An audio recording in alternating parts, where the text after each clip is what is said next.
আমার দেশে এইরকম কিছু হাজবেন্ড আছে, খালি বউয়ের সাথে খিটখিট করে, আবার পাশের বাড়ি ভাবির সাথে, ভাবি কেমন আছেন, কি বলেন, আছে না নাই?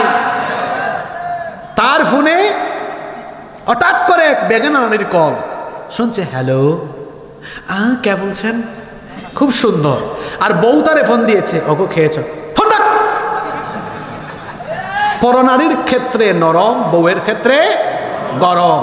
এরা হলো নাম্বার ওয়ান চরিত্রহীন লম্পট।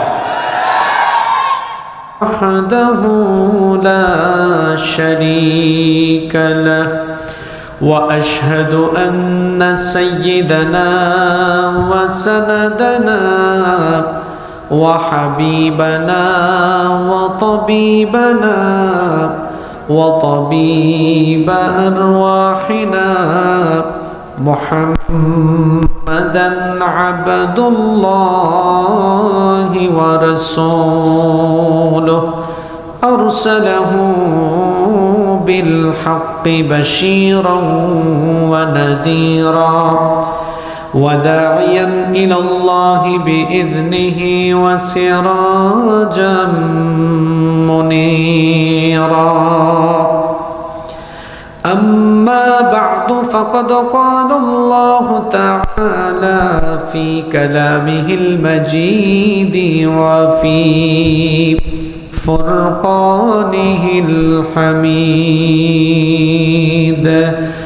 أعوذ بالله من الشيطان الرجيم. بسم الله الرحمن الرحيم. إن الله وملائكته يصلون على النبي يا أيها الذين آمنوا صلوا عليه وسلموا تسليما. اللهم صل على محمد وعلى آل محمد كما صليت على إبراهيم وعلى آل إبراهيم إنك حميد مجيد. اللهم بارك على محمد وعلى آل محمد كما باركت على إبراهيم وعلى آل إبراهيم إنك حميد مجيد. ربي زدني علما ربي زدني علما. ربي اشرح لي صدري ويسر لي أمري واحلل عقدة من لساني يفقه قولي. سبحانك لا علم لنا إلا ما علمتنا إنك أنت العليم الحكيم. صدق الله العظيم. যখন দুশ্মনের ডরে সিন্ধুকে ভরিয়া দিলে ভাষায় সাগরে শিশু মুসা নবীরে, যখন দুশ্মনের ডরে সিন্ধুকে ভরিয়া দিলে ভাষায় সাগরে, প্রাণে ছিল জাগার ভয় সেথায় পেল সে আশ্রয়। প্রাণে ছিল জাগার ভয় সেথায় পেল সে আশ্রয়। সেই দুশ্মনেরই ঘরে তাহার বাঁচাইল প্রাণ আল্লাহ। বাংলাদেশের ঐতিহ্যবাহী চাঁপাইনবাবগঞ্জ জেলার সদর উপজেলায় অবস্থিত পলসা ইসলামী ঐক্য পরিষদ তাফসির কমিটির উদ্যোগে প্রবাসীদের কল্যাণে ও মৃত ব্যক্তিদের আত্মার মাগফিরাত কামনায় আয়োজিত 2 দিন ব্যাপী তাফসিরুল কোরআন মাহফিলের আজকের সমাপনী অধিবেশনের মুহতারাম শ্রদ্ধাভাজন সভাপতি বিশিষ্ট আলেমে দ্বীন পলসা উত্তরপাড়া জামে মসজিদের সম্মানিত ইমাম ও খতিব মাওলানা মুহাম্মদ আসদারুল ইসলাম বিন আব্দুস সামাদ হাইয়াহুল্লাহ ওয়া আতালাল্লাহু উমরাহ ওয়া বারাকাল্লাহু ফি হায়াতিহি ওয়া জাআলাহুল্লাহু মিনাল ইবাদিল মুখলিসিন। আমরা সকলে বলি আমিন। আজকের মাহফিলের সম্মানিত প্রধান অতিথি চাঁপাইনবাবগঞ্জ জেলা ট্রাক ও মোটর শ্রমিক ইউনিয়নের সভাপতি জনাব মোহাম্মদ সাইদুর রহমান, পোস্টারে উল্লেখিত সম্মানিত বরেণ্য অতিথিবৃন্দ, আল্লাহ তাআলা সকলকে দ্বীনের জন্য কোরআনের জন্য কবুল করেন। আমরা সকলে বলি আমিন। এতক্ষণ বক্তব্য রেখেছেন মাওলানা মোহাম্মদ ইয়াসিন আলী, আরও যারা বক্তব্য রেখেছেন আল্লাহ তাআলা তাদেরকে হায়াতান তয়্যিবা সিহাতান কুল্লিয়া দান করেন এবং আমাদের প্রত্যেককে আল্লাহ তাআলা ইলমে আমলে সমৃদ্ধ করেন। আমরা সকলে বলি আমিন। মাহফিলে উপস্থিত আমাদের মাথার তাজ শ্রদ্ধাভাজন উলামায়ে কেরাম, এসেছেন বিভিন্ন মাদ্রাসার আসাতিদায়ে কেরাম, মাহফিলে এসেছেন বিভিন্ন মসজিদের খোতাবা এবং আইম্মায়ে কেরাম, এসেছেন বিভিন্ন স্কুল কলেজের সম্মানিত স্যারেরা, উপস্থিত বিভিন্ন রাজনৈতিক দলের সম্মানিত নেতৃবৃন্দ, সামাজিক নেতৃবৃন্দ, আমার সামনে বসা পিতৃতুল্য সম্মানিত মুরব্বিয়ানে নিজাম, যুগে যুগে আল্লাহর জমিনে আল্লাহর দ্বীন প্রতিষ্ঠায় যারা অগ্রসেনানীর ভূমিকা পালন করেছেন, আমার কলিজার টুকরা প্রিয় যুবক, তরুণ এবং ছাত্র ভাইয়েরা, পর্দার আড়াল থেকে শ্রবণরতা শ্রদ্ধেয়া মা এবং বোনেরা, উপস্থিত মিডিয়ার প্রিয় কর্মী এবং সাংবাদিক ভাইয়েরা, প্রিয় পলসা তথা আমার প্রিয় সম্মানিত নবাবগঞ্জবাসী, আপনারা সবাই কেমন আছেন গো? আলহামদুলিল্লাহ, আল্লাহ আমাকেও ভালো রেখেছেন। আমাদের সবাইকে সুস্থতার সাথে বাঁচিয়ে রেখে আজকের এই সুন্দর বরকতময় নান্দনিক এবং জান্নাতি এই আয়োজনে আমাদেরকে সামিল হওয়ার তৌফিক যিনি দান করেছেন, গলার আওয়াজ বড় করে সবাই বলেন তো তিনি কে? সেই মহান রবের জন্য হৃদয়ের সবটুকু ভালোবাসা, আবেগ, অনুভূতিকে উজাড় করে দিয়ে খুশি মনে প্রাণবন্ত আওয়াজে উচ্চ কণ্ঠে কালিমাতুশ শুকর আদায় করে আমরা সকলেই পড়ছি আলহামদুলিল্লাহ। অসংখ্য অগণিত দুরুদ এবং সালাম পেশ করছি সর্বকালের সর্বযুগের সর্বশ্রেষ্ঠ মহামানব নবিয়ুনা ওয়া সাইয়্যিদুনা ওয়া কুদওয়াতুনা মুহাম্মাদুর রাসূলুল্লাহ সাল্লাল্লাহু আলাইহি ওয়াসাল্লামের প্রতি, যাকে আল্লাহ তাআলা আমাদের হেদায়েতের জন্য পাঠিয়েছেন। আল্লাহুম্মা সাল্লি আলাইহি আল্লাহুম্মা বারিক আলাইহি।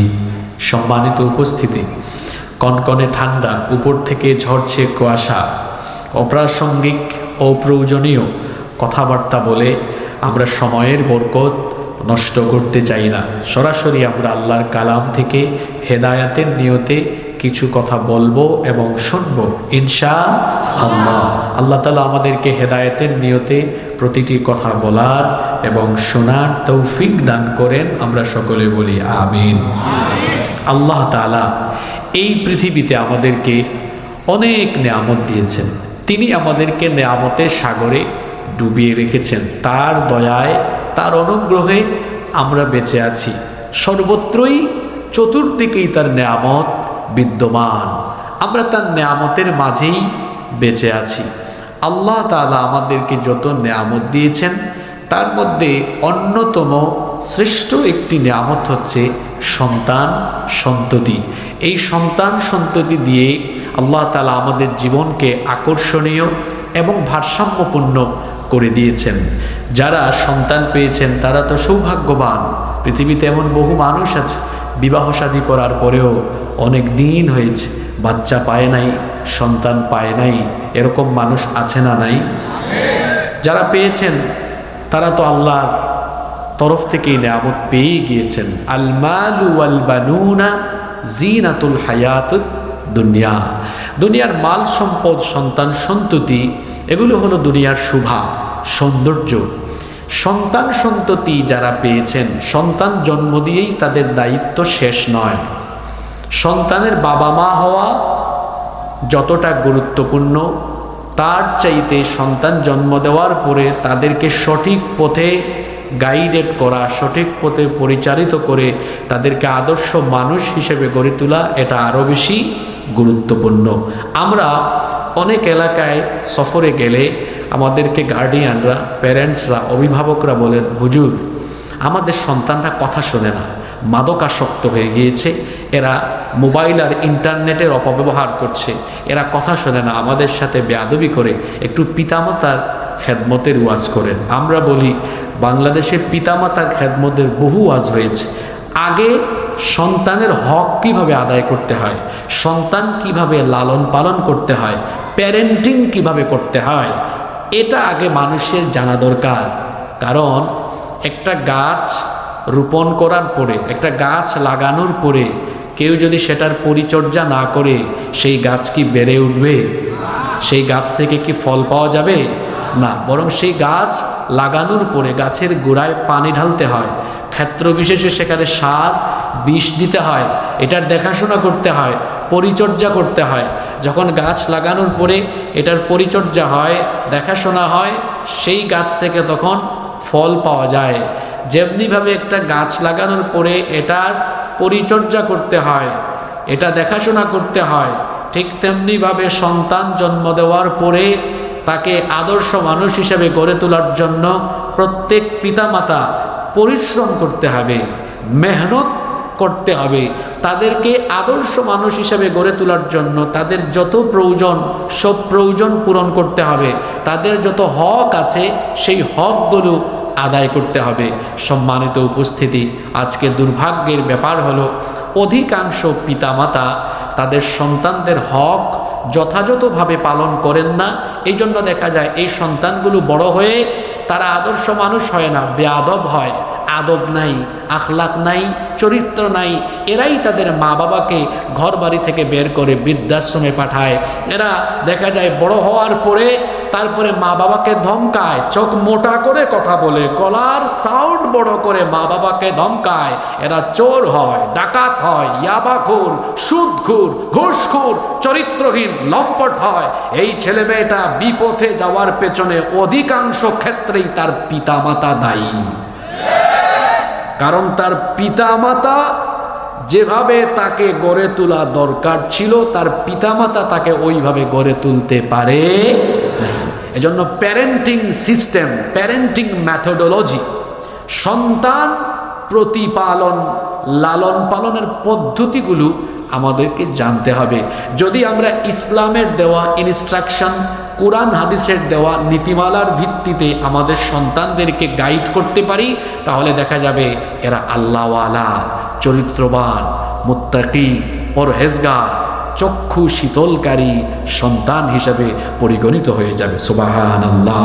এখানে আপনারা যারা আছেন, আপনারা কি চান না আপনাদের সন্তানরা পরহেজগার হোক? আপনারা চান কি চান না? যেভাবে আওয়াজ দিলেন মনে হইল সবাই চান না। সবাই চান কি চান না? অবিবাহিতরা ভাবতেছে হুজুর বউই নাই, সন্তান কিভাবে লালন পালন করবে? আরে আপনারা তো আজকে আরো বেশি সৌভাগ্যবান।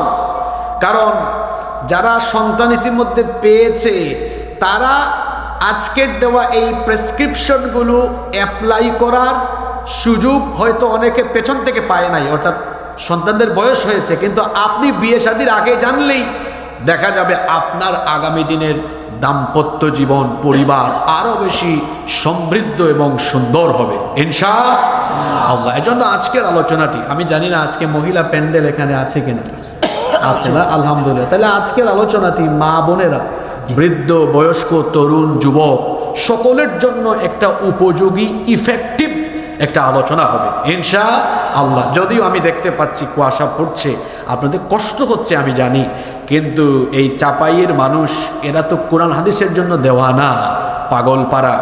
আজকে আমরা আল্লাহর কালাম থেকে আল্লাহর কালামের সুধা পান করার জন্য এখানে আমরা কি কিছু সময় এই ঠান্ডার মধ্যে বসে থাকতে পারবো না? রব, তুমি সাক্ষী থেকেও তোমার বান্দারা সিদ্ধান্ত নিয়েছে, আল্লাহ এই মাহফিলকে তুমি কিয়ামতের দিন আমাদের নাজাতের ওয়াসিলা বানিয়ে দিও, বলেন আমিন। চলেন আমরা কথা শুরু করি।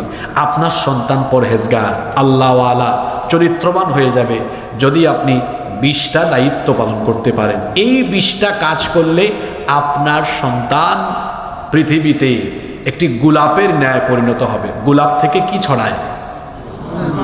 জোরে বলেন, কি ছড়ায়? সুগন্ধি ছড়ায়। আপনার সন্তান যেদিকেই যাবে চারিত্রিক সুভাষে মানুষেরা বিমোহিত হবে আর বলবে, আল্লাহ, কোন রক্তগর্ভা মা আর কোন বাবা যে এটাকে জন্ম দিয়েছে, তারা কতই না সৌভাগ্যবান। আল্লাহু আকবার। কয়টা কাজ? যাদের সুযোগ আছে মোবাইলে খাতায় নোট করেন, এটা আগামীকাল এলাকায় আলোচনা করবেন। খতিব সাহেব যারা এসেছেন পয়েন্টগুলো নোট ডাউন করেন, জুমায় এগুলো আলোচনা করবেন ইনশাআল্লাহ। নাম্বার 1, আপনার সন্তানকে আদর্শ সন্তান হিসাবে গড়ে তোলার জন্য আপনাকে প্রথম যে দায়িত্ব পালন করতে হবে সেটা হচ্ছে আপনার সন্তানের জন্য একজন নেককার মা তৈরি করতে হবে, অর্থাৎ তাকে একজন নেককার মা গিফট করতে হবে। এর মানে হলো বিয়ে শাদীর সময় দিনদার নেককার একজন নারীকে বিবাহ করতে হবে। যুবক ভাইয়েরা, শুধু সুন্দরী সুন্দরী জরিনা সকিনার দিকে দৌড়াইও না, যার মধ্যে দিনদারিতা নাই সেই সকল নারীকে বিয়ে করলে পরে পরিবারটা সুন্দর হয় না, বরং যন্ত্রণার সাগরে পরিবার ডুবে যায়। এই জন্য এখানে যত পিতা মাতা আছেন, মহিলা প্যান্ডেল থেকেও যত মায়েরা আলোচনা শুনছেন, সকলকে আমি বলবো, বিয়ে শাদীর ক্ষেত্রে ছেলে মেয়েকে যখন বিবাহ দিবেন তখন ধন সম্পদ বংশ মর্যাদা এগুলোর চাইতে দিনদারিতাকে সব চাইতে বেশি প্রায়োরিটি দিবেন। কারণ বুখারী এবং মুসলিম শরীফে হাদিস এসেছে, সবচাইতে বেশি সংখ্যক হাদিস যে সাহাবী বর্ণনা করেছেন, সাইয়্যিদুল মুহাদ্দিসিন আবু হুরায়রা রাদিয়াল্লাহু আনহু এই হাদিসটি বর্ণনা করেছেন। তিনি বলেছেন, আল্লাহর নবী বলেছেন, তুনকাহুল মারআতু লিআরবা, 4টি বিষয়ের প্রতি লক্ষ্য রেখে নারীদেরকে বিবাহ করা হয়। 1 নাম্বার হলো লিমালিহা, মেয়ের বাপের ধন দৌলত। 2 নাম্বার হলো ওয়ালি হাসবিহা, তার বংশমর্যাদা। 3 নাম্বার হলো ওয়ালি জামালিহা, তার রূপ সৌন্দর্য। 4 নাম্বার হলো ওয়ালি দীনিহা, তার দিনদারিতা। জোরে বলেন তো কয়টা বিষয়? আচ্ছা বলেন তো, বিয়ের ক্ষেত্রে এই 4টা জিনিস দেখা হয় কি হয় না? 1 হলো সম্পদ, 2 হলো বংশমর্যাদা, 3 হলো সৌন্দর্য, 4 হলো দিনদারিতা। আল্লাহ নবী বলেছেন, ফাযফার বিযাতিদ দীনি তারিবাত ইয়াদাক, এই 4টা বিষয়ের মধ্যে দিনদারিতাকে সবার উপরে প্রাধান্য দাও। কারণ একটা মেয়ে যতই সুন্দরী আর রূপসী হোক না কেন, বংশমর্যাদা যতই উন্নত থাকুক না কেন, তার বাবার ধন সম্পদ যতই বেশি থাকুক না কেন, এই মেয়েটার ভেতরে যদি 5 ওয়াক্ত নামাজের আমল, তার মধ্যে যদি পর্দার অভ্যাস, নামাজের অভ্যাস, দিন মেনে চলার অভ্যাস না থাকে, এই রকম বেদিন মেয়েকে বিয়ে করে সংসার আরম্ভ করলে পরে সংসার জাহান্নামের রঙে, জাহান্নামে একেবারে পরিণত হয়ে যাবে।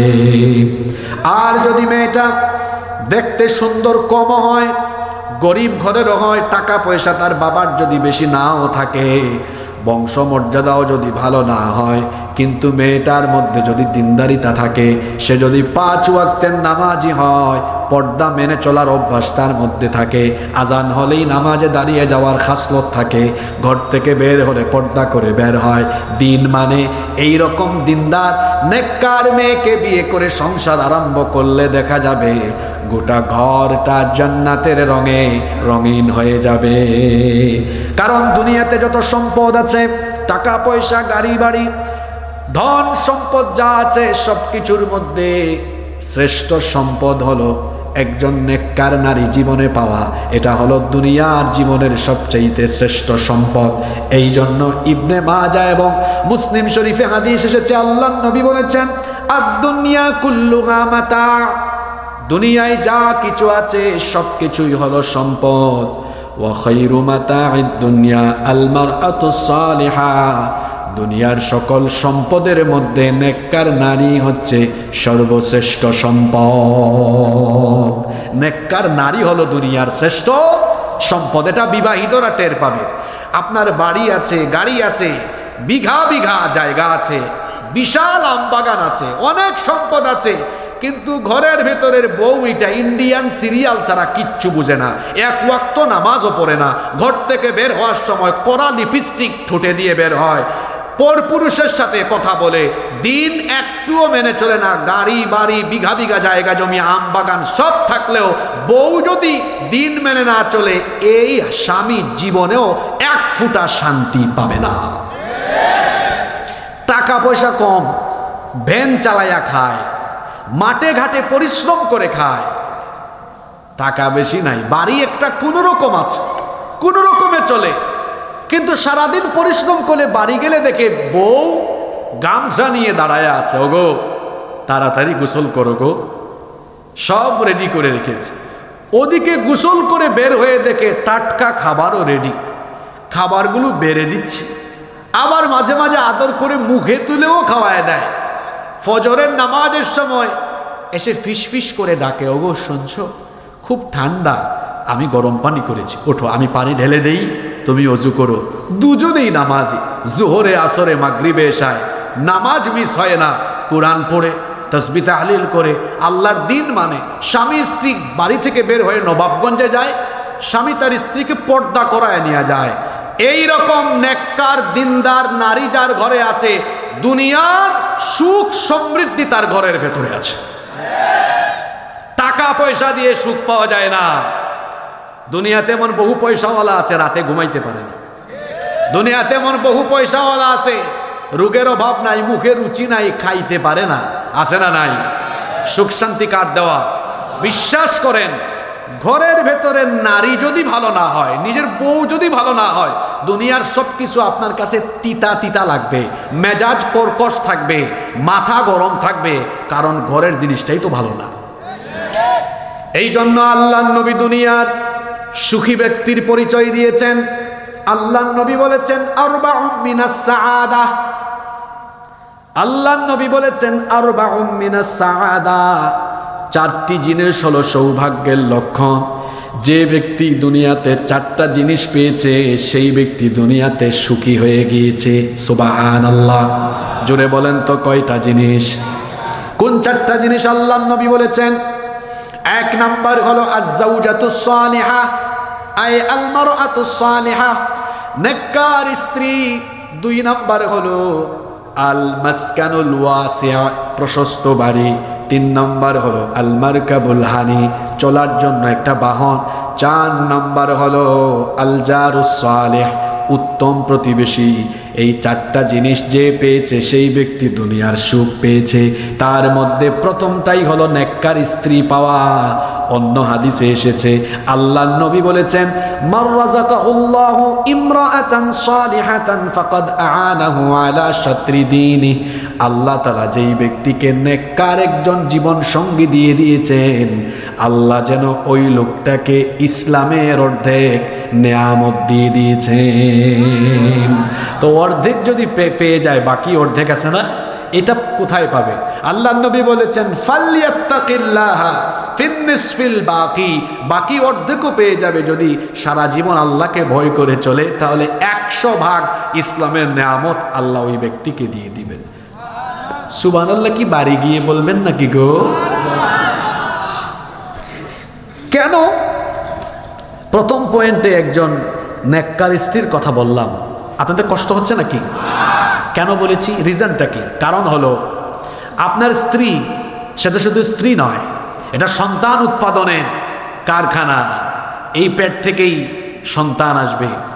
নারীদের পেট তো শুধু পেট নয়, এটা সন্তান উৎপাদনের কারখানা। তাদের পেটেই জন্ম নিয়েছেন পয়গম্বর নবী রাসূল আলাইহিমুস সালাম, তাদের গর্ভে এসেছেন পৃথিবীর শ্রেষ্ঠ শ্রেষ্ঠ সন্তানেরা, ঠিক না বেঠিক? এজন্য আপনার স্ত্রী ভালো হওয়া এটা অত্যন্ত জরুরি। কেন? কারণ আজকের বিজ্ঞানও বলছে একজন মা যখন প্রেগনেন্ট হন, তার প্রেগনেন্সির লাস্ট পর্যায়ে, বিশেষ করে সন্তান পৃথিবীতে আসার 16 সপ্তাহ আগে, 16 সপ্তাহ মানে 4 মাস, 16 সপ্তাহ মানে কয় মাস? হিউম্যান এমব্রায়োলজি নিয়ে যারা গবেষণা করছেন তারা বলছেন a child gets hearing before 16 weeks of birth. সন্তান পৃথিবীতে আসার আগে, মায়ের পেটে থাকাকালীন দুনিয়ায় আসার 4 মাস আগে থেকেই সে শুনতে পায়। কি আপনারা কি বাদাম খাবেন? কথাগুলো শুনবেন না? বাদাম খায়া খায়া শুনেন। সন্তান পৃথিবীতে আসার আগে মায়ের পেটে থাকতেই কয় মাস আগে শোনে? এটা চিকিৎসা বিজ্ঞান বলছে। আপনারা বলবেন হুজুর বিজ্ঞান তো অনেক আপডেটেড। না, কোরআন আপডেটেড, বিজ্ঞান ব্যাকডেটেড।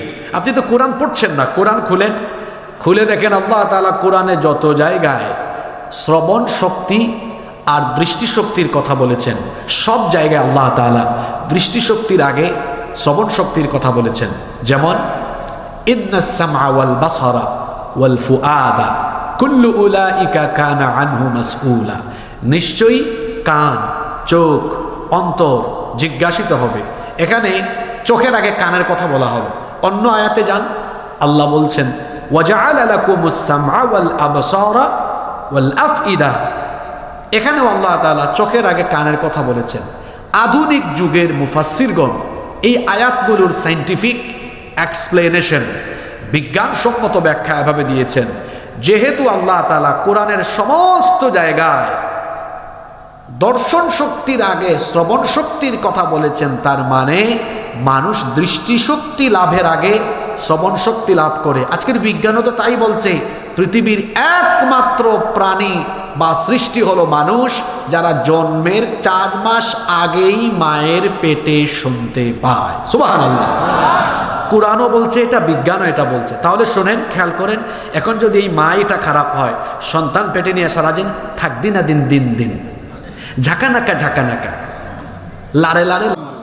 বিবাহিতরা শুনেন, মহিলা প্যান্ডেলের মা বোনরা শুনেন, আপনারা অনেকে নিজের ফিটনেসের জন্য সন্তানের এই হক থেকে তাকে বঞ্চিত করেন।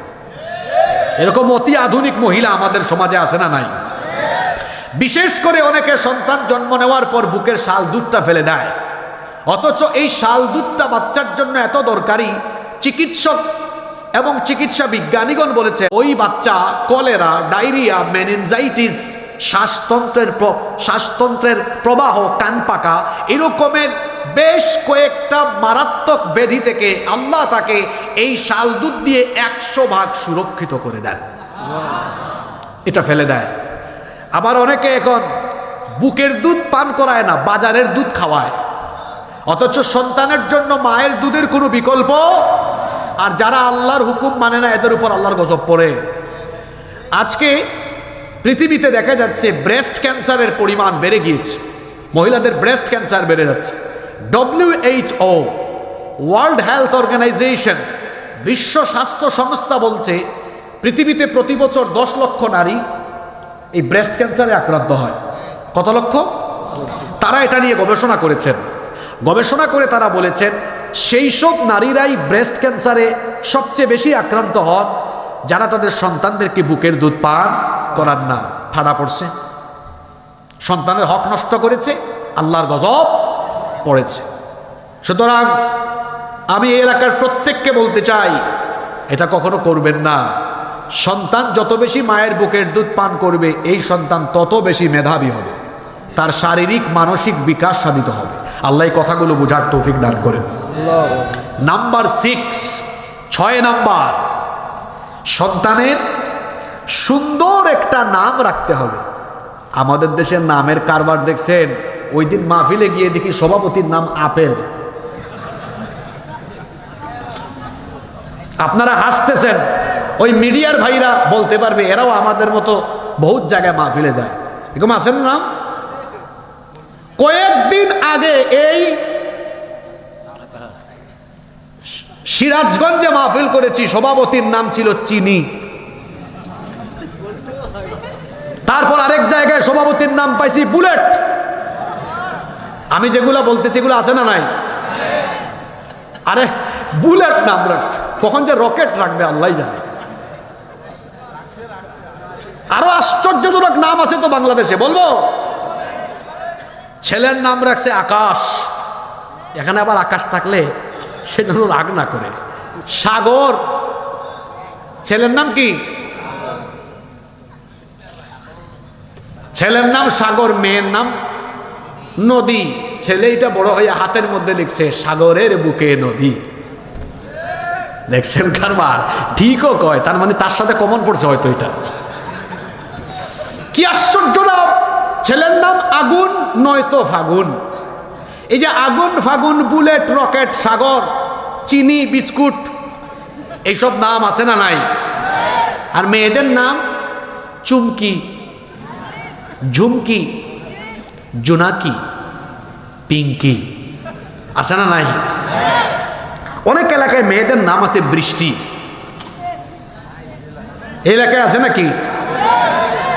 কিরে, এত মেয়েদের নামের লিস্ট এদের কাছে থাকে কেমনে? বৃষ্টি। আমি বললাম ভাই আপনার মেয়ের নাম বৃষ্টি রাখছেন কেন? কয় হুজুর আমি যে পাবলিক, আমি তো অবস্থা বুঝে ব্যবস্থা নেই। মানে? কয় বৃষ্টির সময় হয়েছে, নামও রেখে দিছি বৃষ্টি। আরেকজন তার ছেলের নাম রেখেছে তুফান। বললাম ছেলের নাম তুফান কেন? কয় তুফানের টাইমে হয়েছে। আমি বললাম আপনি যে পাবলিক, অবস্থা বুঝে ব্যবস্থা নেন, তুফানের টাইমে হয়েছে তুফান, বৃষ্টির টাইমে হয়েছে বৃষ্টি। এখন যদি বিদ্যুৎ চমকানোর সময় আরেকটা হয়, নাম কি রাখবেন? নোয়াখালী ভাষায় ঠাডা পড়ছে। বিদ্যুৎ নাম আছে তো? বিদ্যুৎ নাম আসলেই আছে। আপনারা বলেন তো এগুলো কি মুসলমানের সন্তানদের ছেলে মেয়েদের নাম হতে পারে? জোরে বলেন, হতে পারে? নামের সাথে মানুষের কাজের মিল থাকে তো। আল্লাহ নবী বলেছেন তাসুম্মু বিআসমাইল আম্বিয়া, নবীদের নামের সাথে মিলিয়ে নাম রাখো। অন্য হাদিসে এসেছে ইন্না আহাব্বা আসমাইকুম ইলাল্লাহি আব্দুল্লাহ ওয়া আব্দুর রহমান, আল্লাহর কাছে আব্দুল্লাহ আর আব্দুর রহমান এই দুইটা নাম হলো বড় প্রিয়। সুবহানাল্লাহ পড়েন। সন্তানদের সুন্দর সুন্দর নাম কেন রাখতে হবে? কারণ আল্লাহর নবী বলেছেন ইন্নাকুম তুদআউনা ইয়াউমাল কিয়ামাতি বিআসমাইকুম ওয়া আসমাই আবাইকুম, কিয়ামতের দিন তোমাদেরকে তোমাদের নাম ধরে আর তোমাদের বাবার নাম ধরে ধরে ডাকা হবে। ফাআহসিনু আসমাইকুম, সুতরাং সুন্দর সুন্দর নাম রাখো।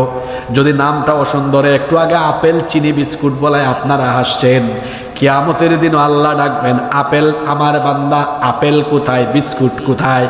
এভাবে করে হাসরের মাঠেও মানুষ হাসবে। সন্তানের নামে মন রাখিয়েন না যে শুনলে দুনিয়ায়ও মানুষ হাসবে, আখিরাতেও মানুষ হাসবে।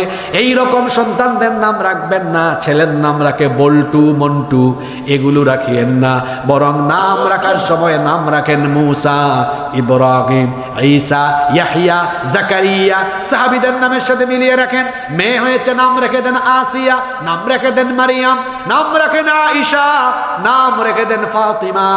এইরকম করে সুন্দর নাম রাখেন। যদি নিজে নাম রাখতে নাও পারেন তাহলে আলেমদের সাথে পরামর্শ করে নাম রাখবেন।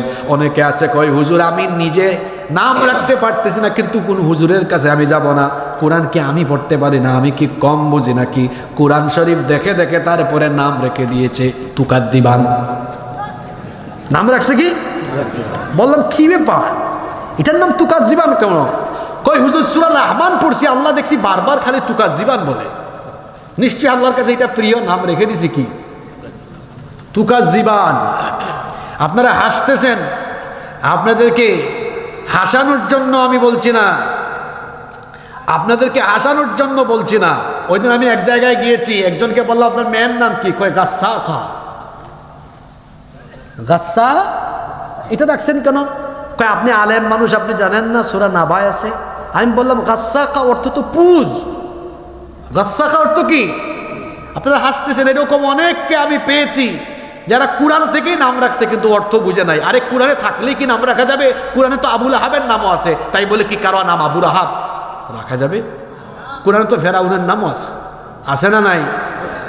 আলেমদের সাথে পরামর্শ করে রাখতে হবে। পারবেন তো ইনশাল্লাহ?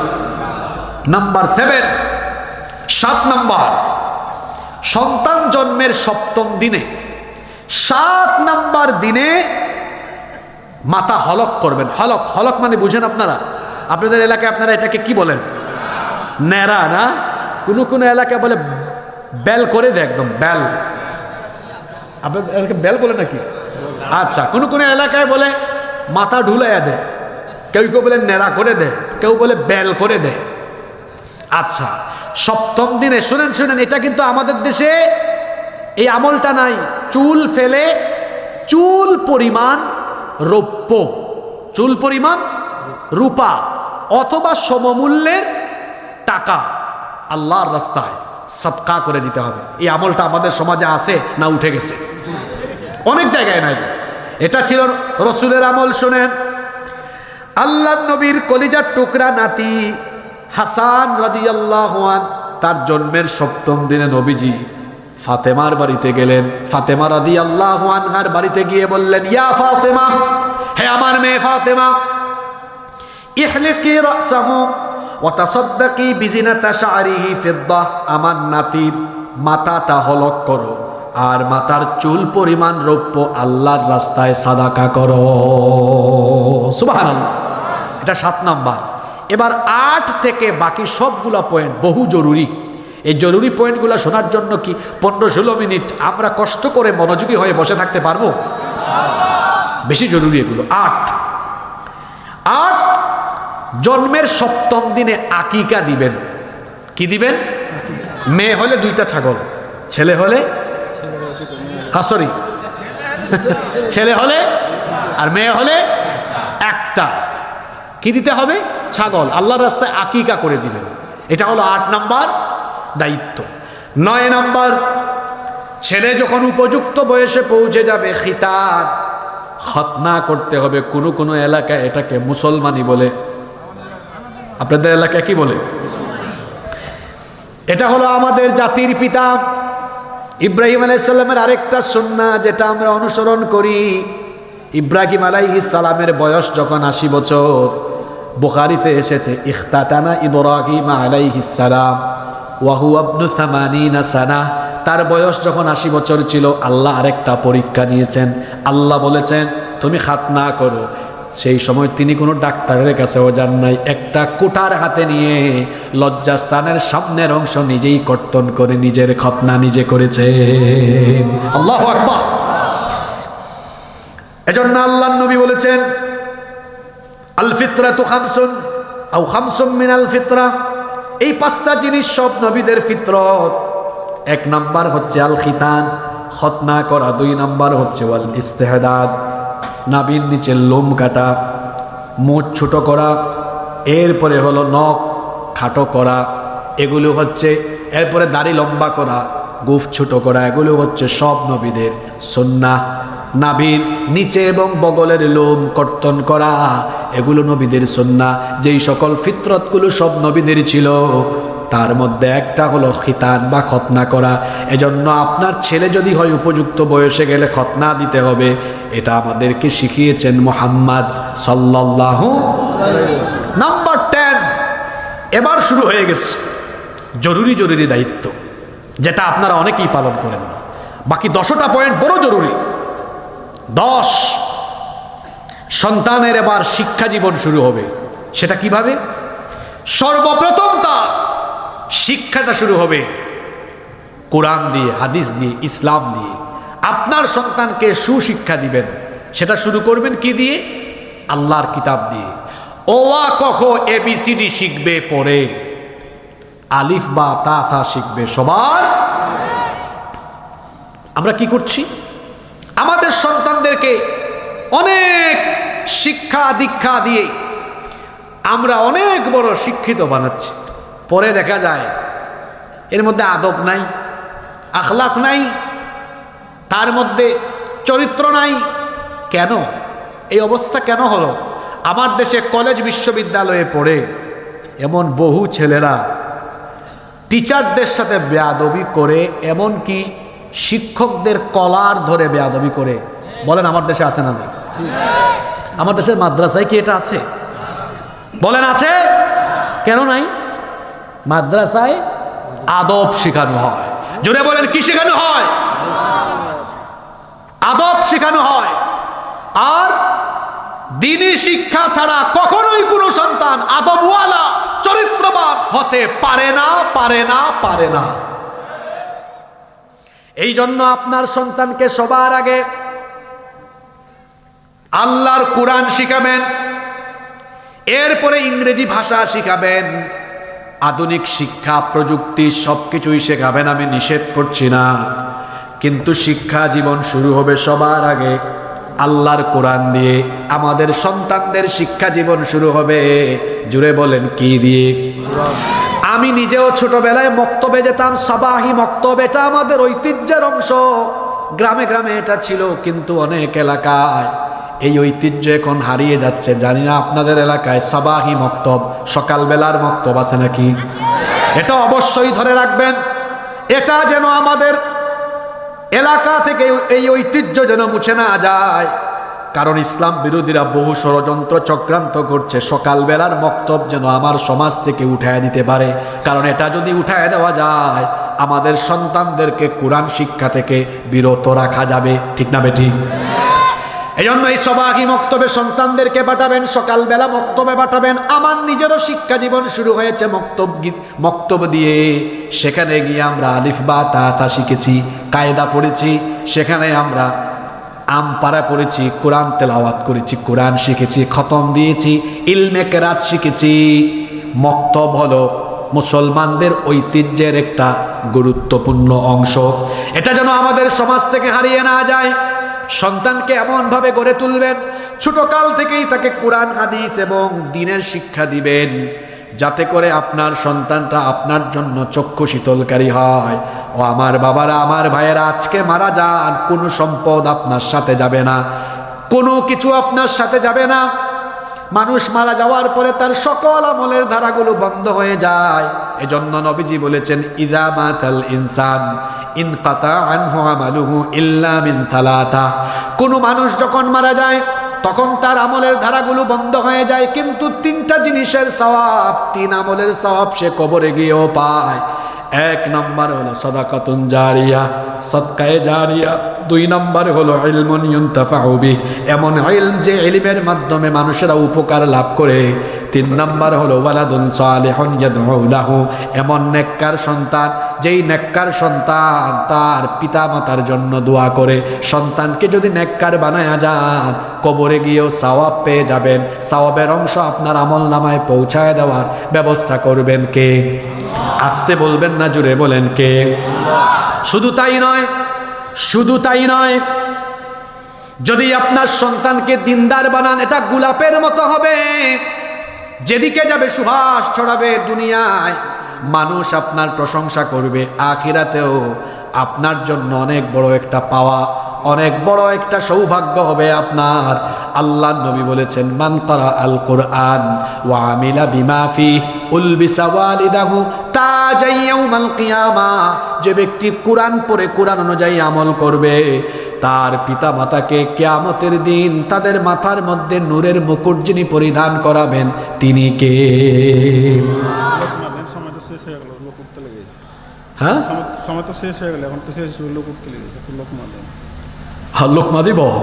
আচ্ছা, এই যে দু তিনজন বাবা উঠছেন, আমি বাকিদেরকে বলবো, আচ্ছা বলেন তো, আমরা যখন খাবার খাই, খাবারের প্রথম অংশটা বেশি টেস্ট লাগে না শেষের অংশটা ভালো লাগে বেশি? জোরে বলেন। তো আমরা 1 ঘন্টার উপরে বসতে পারলাম, আমরা কি আর 12-13 মিনিট বসতে পারবো না? জোরে বলেন, পারবো কিনা? এজন্য আমি আশা করব আপনারা যারা বসে আছেন আর একজনও উঠবেন না। আমি কি আশাটুকু করতে পারি সবার কাছ থেকে? আচ্ছা আপনারা বলেন তো, আপনাদের বাড়ি বেশি দূরে না আমার বাড়ি বেশি দূরে? তো সিস্টেম তো ছিল আমি আগে উঠে দৌড় মারা, তো দৌড় মারতেছেন কেন আপনি? বরং আপনার বাড়ি কাছে, আপনার বলা উচিত, হুজুর গো আজকে মাহফিল শেষে আমার বাড়িতে থাকেন গো, এইটা না বলে আপনি দৌড় মারতেছেন। এটা কি সুন্দর হলো? তাহলে আমরা একসাথে সবাই উঠবো, রাজি আছেন? আপনারা আম খাওয়েন না, মানুষ এত আম খান, চাপাইয়ে তো আমের অভাব নাই। বুঝছি আপনি তো 12 মাসই আম পাওয়া যায় না, এটাও নাই, চিন্তা করেন আমি নিয়ে যাব না। তো আম খাইয়া তো চেহারাও দেখছেন মাশাআল্লাহ কত সুন্দর, আমের মতো হয়ে গেছে একদম।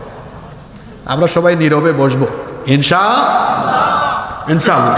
তো দেখেন, সন্তানকে দিন শিখাবেন, সবার আগে কি শিখাবেন?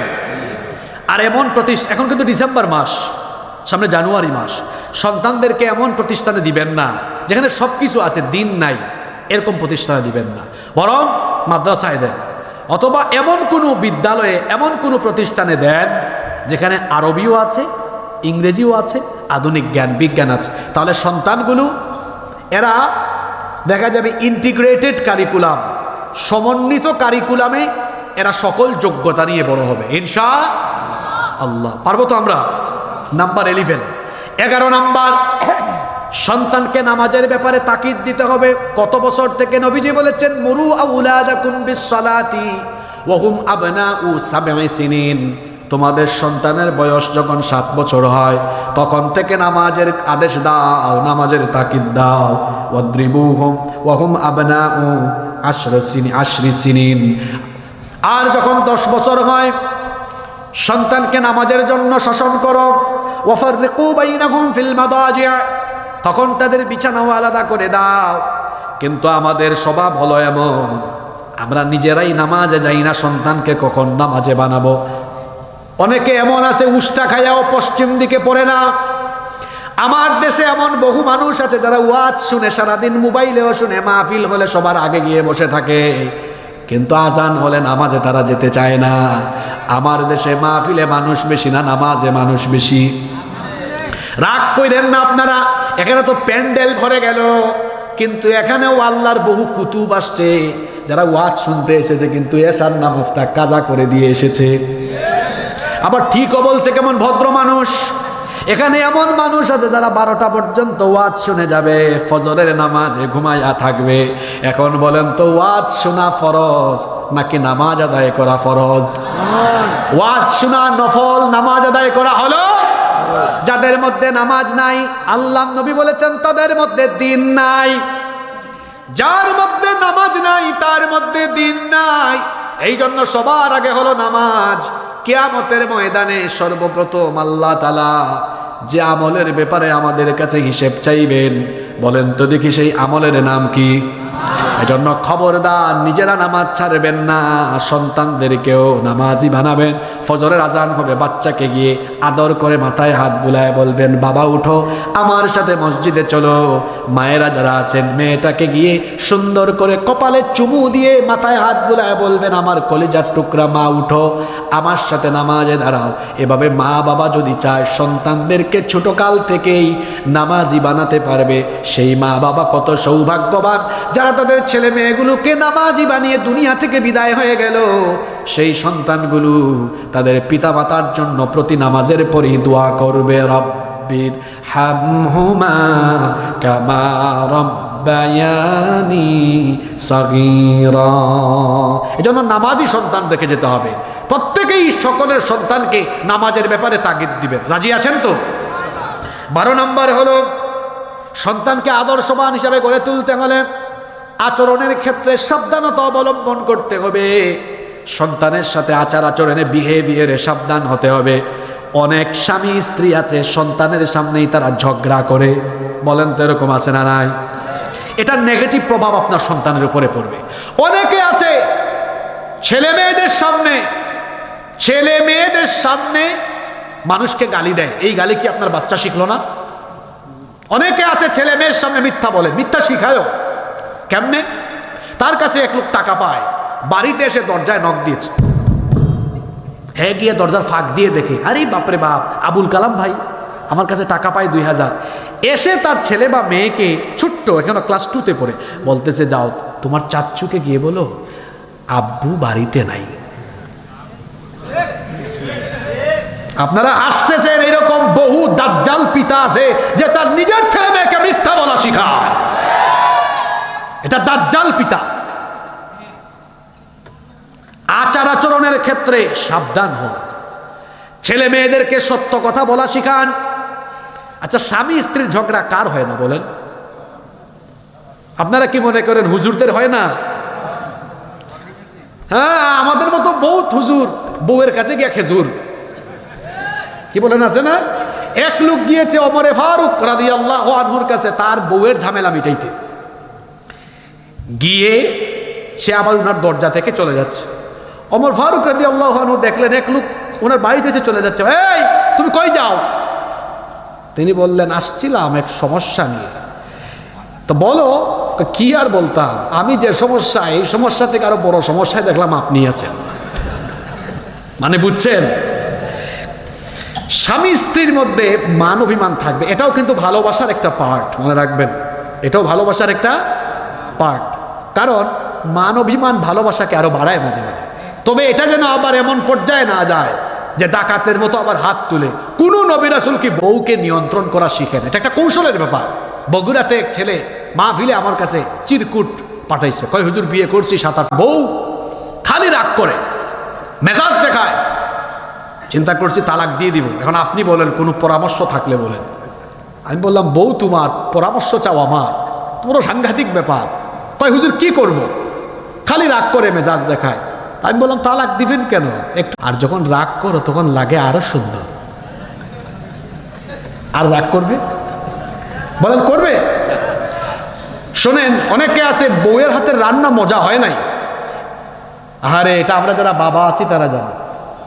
আমাদের সন্তানদেরকে আমরা কত মহব্বত করি। মেয়েদেরকে বাপ মা বাপের বাড়িতে কাজ করায় নাই। আপনার ছেলে মেয়ে হলে আপনি বুঝবেন, আমরা বুঝি, আমাদেরও সন্তান আছে, অনেক মহব্বত। মা বাপ 18-20 বছর লালন পালন করে তার কলিজার টুকরা আপনার হাতে দিয়ে দিচ্ছে। প্রথমবারের মতো রান্না বান্না করে মজা হয় না। কি রান্না করছো? তোমার বাপ মা কিচ্ছু শিখায় নাই? আরে ভাই, এটা বলেন কেন? আপনি বলেন, আরে বাপরে বাপ, কোনোদিন রান্না না করে আজকে ফার্স্ট টাইম তুমি যে রান্না দিছো, আমার তো একদম, আমি অবাক হয়ে গেছি, স্বাদ জিহ্বায় এখনো লেগে আছে, অসাধারণ। দেখবেন এত খুশি হবে, পরের বেলা আরো মনোযোগ দিয়ে রান্না করে। পরের বার আবার বলেন, আরে সাংঘাতিক কারবার, আগের বেলা থেকে এখন আরো মজা হয়েছে। এইভাবে আদর ভালোবাসা দিয়ে দেখবেন 5-7 দিন পরে আপনার বউ হয়ে যাবে সেরা রাঁধুনি। ঠিক কিনা? খায়াই বলে। আমার দেশে এইরকম কিছু হাজবেন্ড আছে, খালি বউয়ের সাথে খিটখিট করে, আবার পাশের বাড়ির ভাবির সাথে, ভাবি কেমন আছেন, কি বলেন, আছে না নাই? তার ফোনে হঠাৎ করে বেগানা নানির কল শুনছে, হ্যালো, কে বলছেন? খুব সুন্দর। আর বউ তারে ফোন দিয়েছে, ওগো খেয়েছ, ফোন রাখ। পরনারীর ক্ষেত্রে নরম, বউয়ের ক্ষেত্রে গরম। এরা হলো নাম্বার 1 চরিত্রহীন লম্পট। নিজের বিবির সাথে সুন্দর আচরণ করেন। যতবার দেখা হবে বলুন, তুমি এত সুন্দর কেন? বলেন এগুলো। আচ্ছা, তুমি এত সুন্দর করে কথা বলো কিভাবে? এটা বলেন, প্রশংসা করেন। যারা বউয়ের প্রশংসা করে, এদের চেহারা সুরত ভালো থাকে। বউ এদেরকে খাওয়ায়, কাপড় চুপড় ঠিকঠাক করে রাখে, গড় গুছায় রাখে। যাদের বউ ভালো তাদের চেহারা সুরত ভালো, যাদের বউ খারাপ, চেহারাটা মরা মরা। বউ এদেরকে সবসময় প্রেশারের উপরে রাখে। এজন্য নিজের স্ত্রীদের সাথে ভালো আচরণ করবেন। আজকে কিন্তু মা বোনরা অনেক খুশি হয়েছে, কিন্তু আপনাদেরকেও বলবো, আপনারা অনেকে আছেন ভাইদের সাথে খালি খিট খিট খিট খিট খিট খিট করে, আছে না নাই? আপনাদের জন্য জান্নাতে যাওয়া সহজ। রসুল বলেছেন, নারীরা 4টা কাজ করো। স্বামীর খেদমত করো, রমজান মাসে রোজা রাখো, নামাজ আদায় করো 5 ওয়াক্ত, স্বামীর জন্য সতীত্ব হেফাজত করো। আল্লাহ জান্নাতের সব দুয়ার তোমাদের জন্য খুলে দিবেন। আল্লাহ আমার মা বোনদেরকে আবেদা সালেহা কানেতা বানিয়ে দেন, বলেন আমিন। বলছিলাম, আচ্ছা এগুলো আমরা আলোচনা শেষ করি। বলছিলাম সুন্দর কোমল আচরণ করা, সতর্ক থাকা। এ ব্যাপারে 13 নম্বর হলো বাচ্চাদেরকে সময় দেওয়া। এটা নাই এখন। আমাদের ছোটবেলা এত সুন্দর ছিল, আমাদেরকে আমাদের বাবা মা রাতের বেলা ঘুম শোনাইতো, আয় আয় চাঁদ মামা। হ্যাঁ, তারপরে আমরা কান্না করলে আমি জানি না আপনারা কি বলেন, ওই যে জুনজুন জুনজুন বাজে, এটাকে কি বলেন? জুনজুনি। বিভিন্ন খেলনা দিত। আর এখন বাচ্চা কানলেই হাতের মধ্যে একটা যন্ত্র দেয়, এটার নাম কি? 2 বছরের বাচ্চা মোবাইল এমএস কল করে। কেন কেন শুনেন, এটা এত কিছু শিখলো কেমনে? তার মা বাপ দায়ী। তার মা বাপ তারে নিয়ে একটু বুকে নিয়ে হাঁটাহাঁটি করে না, তার সাথে খেলাধুলা করে না, সময় কাটায় না, বাচ্চাকে সময় দেয় না, বরং এই চরিত্র বিধ্বংসী উপাদান তার পিতামাতা তাকে এই উপাদান তার হাতে দিয়ে তার জীবনটাকে একেবারে ধ্বংসের পথে ঠেলে দিয়েছে। সময় দেন বাচ্চাগুলাকে, সময় দেন, সময় দেন। বাসায় গেলে বাচ্চাটাকে বুকের সাথে লাগান, আদর করেন। এত মহব্বত এটাতে, সুবহানাল্লাহ। বিশ্বাস করেন কোটি কোটি টাকা এত মহব্বত নাই। বাচ্চাকে কুলে নেওয়ার পরে বাচ্চা পেশাব করলে, পায়খানা করলে যে আনন্দ লাগে, আর বাবা ডাকলে, মা ডাকলে, এটা বাপরা জানে, মারা জানে, কলিজাটা একদম ভরে যায়। সুবহানাল্লাহ। সময় দিবেন বাচ্চাদেরকে। 14 নম্বর, বাচ্চা লালন পালনে ইনসাফ করবেন। অনেকে আছে ছেলেকে মাছের মাথা, মেয়েকে লেজ, ছেলেকে রান আর মেয়েকে, আপনাদের এলাকায় এগুলো নাই, বরং করবেন উল্টাটা, মেয়েকে রান, ছেলেকে ওই ঝাঁটা জুটা দেন, মেয়েকে দিবেন মাছের মাথা। কেন বলতেছি কথা জানেন? আল্লাহর নবী তার মেয়েদেরকে এত মহব্বত করতেন, কোথাও সফরে বের হলে সবার শেষে তার মেয়ের সাথে দেখা করতেন, আসার পরে সবার আগে তার মেয়ের কাছে হাদিয়া গিফট নিয়ে চলে যেতেন। সুবহানাল্লাহ। যারা ছেলে মেয়ে লালন পালনে বেইনসাফি করে, আমি বলবো যাদের ছেলে মেয়ে আছে, ছেলের চাইতে মেয়েকে বেশি মহব্বত করবেন, মেয়েকে বেশি ভালোবাসবেন। এটা এই যে চুল পাকছে, দাড়ি পাকছে, এরকম বাবারা জানেন। দেখবেন বার্ধক্য বয়সে গেলে দেখা যায় ছেলের চাইতে মেয়ে বেশি মা বাপকে কদর করে। এই জন্য ছোটকাল থেকে মেয়েদেরকে বেশি মহব্বত করবেন, মেয়েদেরকে বেশি ভালোবাসবেন, কারণ মেয়েরা হলো রহমত, বরকত, কল্যাণের প্রতীক। আল্লাহর নবী বলেছেন, যেই ব্যক্তি সন্তান লালন পালনে বেইনসাফি করে, মেয়ের চাইতে ছেলেকে প্রাধান্য দেয় আর মেয়েকে ঠকায়, ওই ব্যক্তিকে কিয়ামতের দিন জাহান্নামে জেনে নিক্ষেপ করবেন তিনি কে? আল্লাহ। যারা মেয়েদেরকে ঠকায় এরা কিয়ামতের দিন আসামি হয়ে দাঁড়াবে। নাম্বার 15, 15 নম্বর, সন্তানের 15 নম্বর হক হলো ঘরের ভেতরে শয়তানি উপাদান থেকে সন্তানদেরকে হেফাজত করবেন। এখন ক্লাস 6, 7, 8-এ পড়া ছেলে মেয়েদের হাতে মোবাইল ফোন। এই পলসা আলিম মাদ্রাসায় দেখবেন হুজুররা 8, 9 ছেলে মেয়েরা কথা শোনে না, হাতে মোবাইল, খালি মোবাইল চালায়। ওই ডেস্কের চিপা চাপা দিয়া আসে না নাই, এদের হাতে মোবাইল দিছে কে? তার পিতামাতা। একজন কয়, হুজুর আমার ছেলে, আমার মেয়ে 7-এ পড়ে, 7-এ আইফোন গিফট করছে। বললাম তাই? আপনার মেয়ে কিছুদিন পরে আপনারা জামাই গিফট করবে। ইন্টারমিডিয়েট পাশ করার আগ পর্যন্ত ছেলে মেয়েদের হাতে মোবাইল দিবেন না। এখানে যারা আছো ছাত্র, ইন্টারমিডিয়েট অথবা আন্ডার ইন্টারমিডিয়েট, মা বাবার কাছে আজকেই গিয়ে মোবাইল ফোন জমা দাও। মোবাইল চালানোর বহুত সময় পাওয়া, নিজের চরিত্রকে শেষ করে দিও না। অনলাইন জুয়া, এটা এদের চরিত্রকে শেষ করে ফেলতেছে। মাত্র 17-18 বছর বয়স, রাত 4টা পর্যন্ত সে মোবাইলে তাহাজ্জুদ পড়ে। তার চেহারা দেখছেন? তার গালের মাংস হাড্ডির চিপার ভিতরে ঢুকে গেছে এমনি। কেন এই অবস্থা হয়েছে? অত মোবাইল ইন্টারনেটের অপব্যবহার করে রাত ব্যাপী জেনা ব্যভিচারের সাগরে ডুবে থেকে তার যৌবন, চরিত্র, জীবনকে সে ধ্বংসের সাগরে নিপতিত করে দিয়েছে। যাদের বাড়িতে ইন্টারনেট, ওয়াইফাই আছে না, ওয়াইফাই, রাত 10টার পরে সুন্দর করে সুইচটা বন্ধ করে দিবেন। যাদের ছেলেমেয়েরা ইউনিভার্সিটিতে পড়ে 11টার পরে বলবেন, আম্মা যান ফোনটা দেন, জমা দেন, সকালে নিয়েন। রাত 11টার পরে কাজ কি তোমার ফোনে? কয় না, অ্যাসাইনমেন্ট করবো। তুই অ্যাসাইনমেন্ট সকালে করবি। এখন কিসের অ্যাসাইনমেন্ট? এখন আবার অনেক প্রতিষ্ঠানে প্যারেন্টসরা, টিচাররা হোয়াটসঅ্যাপ গ্রুপ খুলে হোয়াটসঅ্যাপে হোমওয়ার্ক দেয়। আচ্ছা, অনলাইন ক্লাস, এটা তো আরো মারাত্মক অবস্থা। কি বলতাম কথা, দুঃখের কথা বলতে বলতে তো অনেক সময় লাগবে, আপনাদেরকে কষ্ট দিতে চাই না। আমি প্রতিষ্ঠানের শিক্ষকদেরকে বলবো, প্লিজ বাচ্চারা এই মোবাইল ইন্টারনেট থেকে দূরে থাকার জন্য যা যা করা দরকার দয়া করে আপনারা তা করবেন প্লিজ। আমাদের সন্তানরা নষ্ট হয়ে যাচ্ছে। আমি ছাত্রদেরকে বলবো, ভাই তোমরা একটু বোঝার চেষ্টা করো। দেখো এগুলো যারা আবিষ্কার করেছে ওরা কত পড়ালেখা করছে, কত গবেষণা করছে। ওরা এই শয়তানি উপাদান তোমাদের হাতে ধরিয়ে দিয়ে তোমাদেরকে শেষ করছে, আর ওরা জ্ঞান বিজ্ঞানে এগিয়ে যাচ্ছে। তোমরা পড়ালেখা করো, এই বয়সে গবেষণা করো। তোমরা মোবাইল নয়, আগামী 20 বছর পরে তোমরা আগামীর দুনিয়াতে সবচেয়ে লেটেস্ট প্রযুক্তির আবিষ্কারক হবে তোমরা, ইনশাআল্লাহ। এজন্য পড়ালেখা করতে হবে। এসব টিকটক ছাড়ো।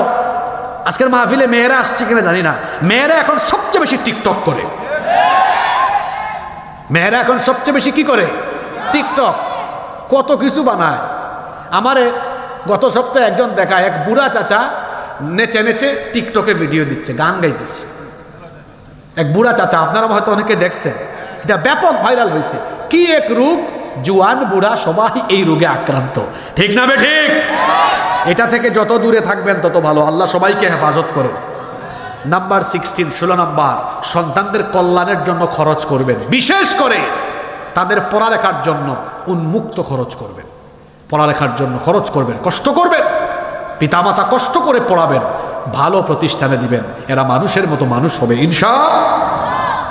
17 নাম্বার হলো সন্তানদেরকে পর্দার শিক্ষা দিবেন। 10-11 বছর বয়স থেকে ছেলেকে শিখান, বাবারে এই 14 জন মহিলা ছাড়া বাকি কোনো নারীদের সাথে অপ্রয়োজনে কথা বলো না, তাদের দিকে তাকাবাও না। মেয়েটাকে ছোট্ট বয়স থেকে বুরখা পরিধান করা শিখান। বুরখা পরান, দেখবেন মেয়েটা পর্দা শিখে যাবে। যারা ছোটকালে মেয়েদেরকে পর্দা করায় না, ছেলে মেয়েদেরকে দিন শিখায় না, এরাই বড় হয়ে তারপরে বেপর্দা হয়ে যায়, ঠিক না বে ঠিক? এজন্য এটা ছোটকাল থেকেই শিক্ষা দিবেন। নাম্বার 18, 18 নাম্বার হলো ছেলে মেয়েদেরকে তাড়াতাড়ি বিয়ে দেওয়ার ব্যবস্থা করবেন। অনেক গার্ডিয়ান আছে ছেলে মেয়েদেরকে বিয়ে দিতে চায় না। ছেলে 8-10 হাজার টাকা, 12,000 15,000 ইনকাম করে, কয় না তুই আরো কয়েক বছর ইনকাম কর, তুই নিজের পায়ে দাঁড়া তারপরে বিয়ে কর। এখন কি সে মাইনসের পায়ের উপর দাঁড়ায় আছে নাকি? ছেলে মেয়েদেরকে তাড়াতাড়ি বিয়ে দিবেন। তাড়াতাড়ি বিয়ে করার মধ্যে রহমত আছে। আপনি বলবেন, হুজুর তাড়াতাড়ি কেমনে দিব, এত এখনো ইস্টাবলিশড হয় নাই। আজকে বলে গেলাম, বিয়ের আগে দুনিয়ায় কেউ প্রতিষ্ঠিত হয় না, বিয়ের পরেই সবাই প্রতিষ্ঠিত হয়। আমার যে এখন সারা দেশে মানুষ চিনে, এটা বিয়ের আগে কেউ চিনত না, এটা বিয়ের পরেই চিনছে। এই এলাকায় মেম্বার আছে না, চেয়ারম্যান আছে না, এটা বিয়ের পরে হয়েছে, বিয়ের আগে হয় নাই।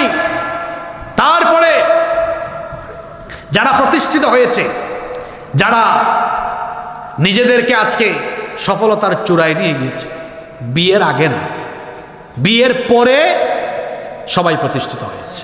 এই জন্য বিয়ে আগে ভাগে দিবেন, আগে ভাগে বিয়ে দিবেন। পারবেন তো ইনশাল্লাহ? হ্যাঁ, বয়স আপনারাই কমাই দিবেন। সব জিনিসই কি নিয়ম লাগে নাকি? কয় 18 বছর। আমার দেশে 18 বছরের আগে বিয়ে করা নিষিদ্ধ করেছে, কিন্তু 18 বছরের আগে প্রেম করা নিষেধ করতে পারেনি।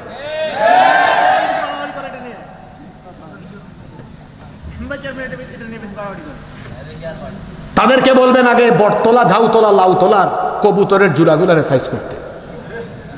কথা বুঝছেন কিনা? কিছু লাউতলা, ঝাউতলা, বটতলা আছে না?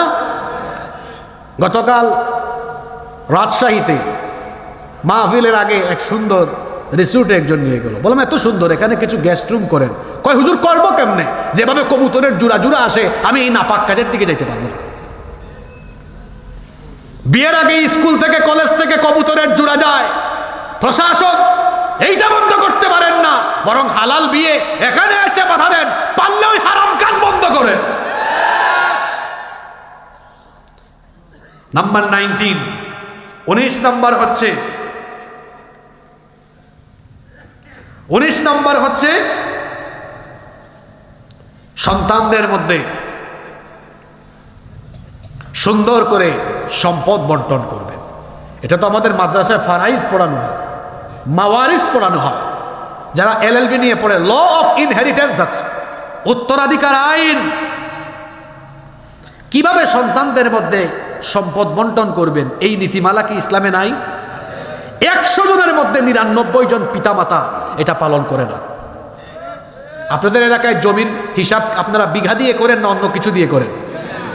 এক বাপের 4 ছেলে 2 মেয়ে, কয় হিসাব করো, 4 5 20, 5 বিঘা করে দিয়ে দাও। আর মেয়েকে বলে, মা তোমাকে তো কিছু দিতে পারলাম না, বাবা তোমাকে দোয়া দিলাম। বোনরা যারা শুনতেছেন বলবেন, আব্বু দোয়া লাগবে না, জিনিস দেন। আর যে হাজি সাহেব, বহু আলেম পর্যন্ত আছে মেয়ে ঠকায়, যারা মেয়েদেরকে সম্পদ থেকে বঞ্চিত করে, সে যত বড় আলেম হোক, যত বড় হাজি সাহেব হোক, যত বড় নামাজি আর তাহাজ্জুদ গুজারি হোক, কিয়ামতের দিন জালেম হয়ে আল্লাহর সামনে দাঁড়াতে হবে। মেয়েদেরকে সম্পদ থেকে বঞ্চিত করবেন না। 20 নাম্বার। খুব ধৈর্যশীল মানুষ আপনারা, আপনাদের আচার আচরণ বড় সুন্দর, ধৈর্য ধরে শুনেছেন। এবার শেষ পয়েন্টটা শুনেন। সন্তানকে মানুষ করার জন্য এই যে এতক্ষণ 19টা পয়েন্ট বললাম, আপনারা বলেন তো এই কাজগুলো করলে আসলে কি একটা বাচ্চা কখনো খারাপ হতে পারে? বলেন, খারাপ হতে পারে? আমরা তো এগুলো করি না। এই 19টা কাজ করার পরে মনে রাখবেন, চেষ্টা করার দায়িত্ব আমাদের, আর সন্তানদেরকে নেককার দিনদার বানানোর দায়িত্ব কার? এই জন্য এই 19টা কাজ করার পরে 20 নাম্বার যে কাজটা করবেন, সব সময় আল্লাহর কাছে দোয়া করবেন।